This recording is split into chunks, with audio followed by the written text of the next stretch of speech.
जय एवरीवन, स्वागत है आपका हमारे channel Indian defence analysis Hindi में। और आज के इस वीडियो में हम बात करने वाले हैं दो मुख्य अपडेट्स के बारे में। पहला होगा ब्रह्मोस एक्सटेंडेड रेंज और दूसरा होगा लाइट कॉम्बैट एयरक्राफ्ट तेजस मार्क 1A और MRFA प्रोग्राम। तो चलिए शुरू करते हैं आज का अपना ये वीडियो।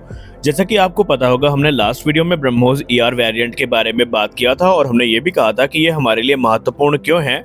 लेकिन गौर करने वाली बात एक ये है कि पिछले 2 दिनों में इंडियन डिफेंस फोर्सेस के द्वारा एक नहीं, दो नहीं, बल्कि 4 ब्रह्मोस सुपरसोनिक क्रूज मिसाइल के टेस्ट किए गए हैं। और ये बात हम कर रहे हैं 10 अक्टूबर की, जब साउदर्न कमांड के द्वारा, जो कि भारतीय सेना की है, उन्होंने ब्रह्मोस सुपरसोनिक क्रूज मिसाइल के एक्सटेंडेड रेंज वेरिएंट का टेस्ट किया था, जो कि एक सरफेस टू सरफेस मिसाइल है। और ये टेस्ट हुआ था अंडमान एंड निकोबार आइलैंड से। और उसके तुरंत बाद 11 अक्टूबर 2023 को भारतीय वायुसेना के द्वारा भी ब्रह्मोस सुपरसोनिक क्रूज मिसाइल के सरफेस टू सरफेस वेरिएंट का टेस्ट किया जाता है।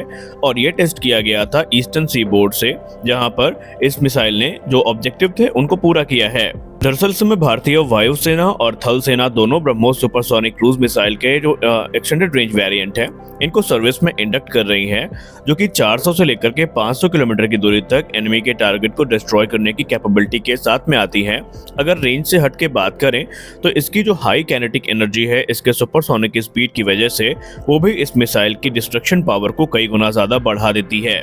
क्या आपको पता है कि ब्रह्मोस सुपरसोनिक क्रूज मिसाइल ने इनडायरेक्टली रशिया यूक्रेन वॉर में भी अपनी जो कैपेबिलिटी है और लिथैलिटी है, इसको प्रूव किया है।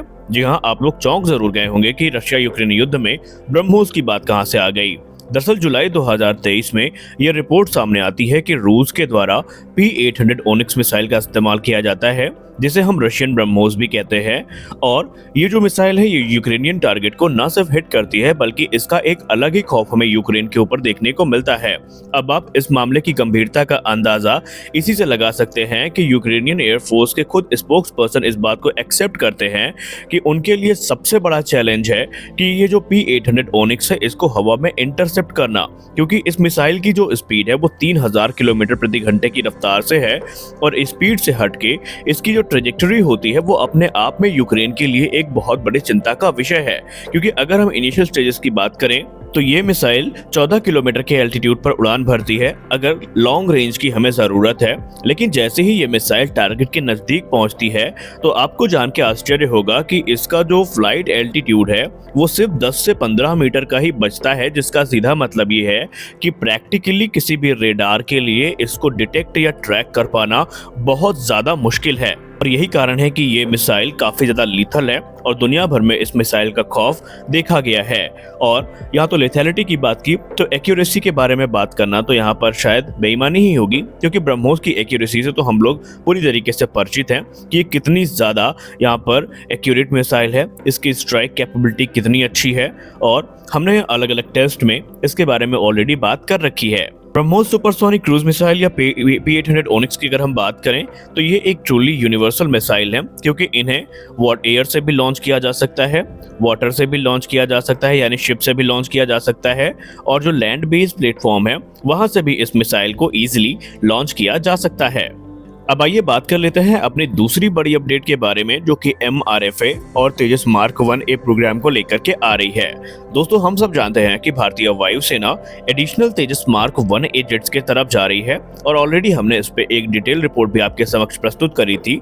लेकिन अब भारतीय वायुसेना 97 तेजस मार्क 1A की जो डील है, इससे अपनी कैपेबिलिटी को एनहांस करने वाली है। क्योंकि हम सब जानते हैं कि भारतीय वायुसेना की जो घटती स्क्वाड्रन क्षमता है, ये उनके लिए एक बड़ा चिंता का विषय है। और इसी को कह सकते हैं दूर करने के लिए, इस चिंता को दूर करने के लिए एक जो बड़ा प्रपोजल है भारतीय वायुसेना के द्वारा, जो कि तकरीबन 60,000 करोड़ रुपए का है, वो आगे मूव किया गया है। और ये जो एडिशनल 97 तेजस मार्क 1A जेट है, इनके आने के बाद भारतीय वायुसेना में जो टोटल इंडिजिनली डेवलप्ड एयरक्राफ्ट की संख्या हो जाएगी वो 180 हो जाएगी।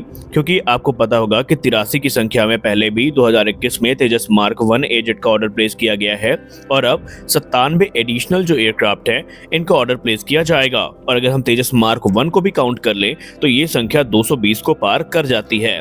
लेकिन यहाँ पे एक सबसे बड़ा सवाल, या यूं कह ले एक सबसे बड़ी कंफ्यूजन जो कि एक आम पब्लिक के मन में है, कि क्या तेजस मार्क 1A प्रोग्राम के आगे बढ़ने के बाद जो MRFA प्रोग्राम है उसमें हमें कोई दिक्कत देखने को मिलेगी? क्या भारतीय वायुसेना MRFA के नंबर्स पे कॉम्प्रोमाइज करेगी?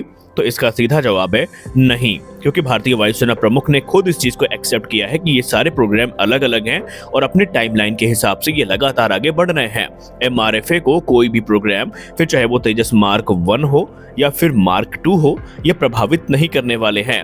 ऑलरेडी जो एयर स्टाफ क्वालिटेटिव रिक्वायरमेंट है MRFA को लेकर के वो फाइनलाइज हो चुकी हैं और एक्सेप्टेंस ऑफ नेसेसिटी को प्राप्त करने के लिए Indian air force ministry of defence के सामने पहुंच चुकी है और माना जा रहा है कि इस वर्ष के अंत तक जो एक्सेप्टेंस ऑफ नेसेसिटी है वो प्रदान कर दी जाएगी, जिसका सीधा मतलब ये है कि अगर इस वर्ष के अंत तक AON प्राप्त हो जाती है, यानी एक्सेप्टेंस ऑफ नेसेसिटी प्राप्त हो जाती है, तो उसके बाद जो रिक्वेस्ट फॉर प्रपोजल है ये भारतीय वायुसेना के द्वारा एक्सेप्ट किया जाएगा या रिलीज किया जाएगा। वहीं एक बड़ी अपडेट MRFA प्रोग्राम को लेकर के ये निकल के आ रही है कि MRFA प्रोग्राम से जो रशियन फाइटर जेट्स हैं इनको एलिमिनेट कर दिया गया है। जी हाँ, अब Su-35 सुपर फ्लैंकर या फिर MiG-35 जो है वो हमें इस प्रोग्राम में देखने को नहीं मिलेंगे। अब जो मेन कंपटीशन हमें देखने को मिलेगा वो सीधे तौर पर देखने को मिलेगा वो होगा F-15EX, साब ग्रिपेन और राफेल F-4 स्टैंडर्ड के बीच में। आपको याद होगा हाल ही में भारतीय वायुसेना प्रमुख ने एक मीडिया वक्तव्य के दौरान ये कहा था कि इस समय जो RFI इशू करी गई थी MRFA प्रोग्राम में, उसमें 8 अलग अलग एयरक्राफ्ट के लिए जो रिस्पांस है वो प्राप्त हुए हैं और इस समय भारतीय वायुसेना ओरिजिनल इक्विपमेंट मैन्युफैक्चरर्स के साथ बातचीत कर रही है और यह बातचीत TOT के लेवल्स पे हो रही है कि कितनी ट्रांसफर ऑफ टेक्नोलॉजी हमें प्रदान की जाएगी। इंडियन मेड वेपन सिस्टम और सिस्टम्स के इंटीग्रेशन को लेकर के हो रही है और इन एयरक्राफ्ट के लोकल प्रोडक्शन को लेकर के हो रही है, क्योंकि भारतीय वायुसेना ने प्रमुख ने कहा था कि ये जो एयरक्राफ्ट है ये भारत में बनाए जाएंगे। अगर हम द प्रिंट की रिपोर्ट की बात माने तो ये डील हमें C-295 एयरक्राफ्ट की तरह ही देखने को मिलेगी, जिसमें से शायद कुछ एयरक्राफ्ट फ्लाईवे कंडीशन में भारत को मिलेंगे और उनमें से अधिकतर जो एयरक्राफ्ट है वो भारत में मेक इन इंडिया इनिशिएटिव के अंतर्गत ही बनाए जाएंगे।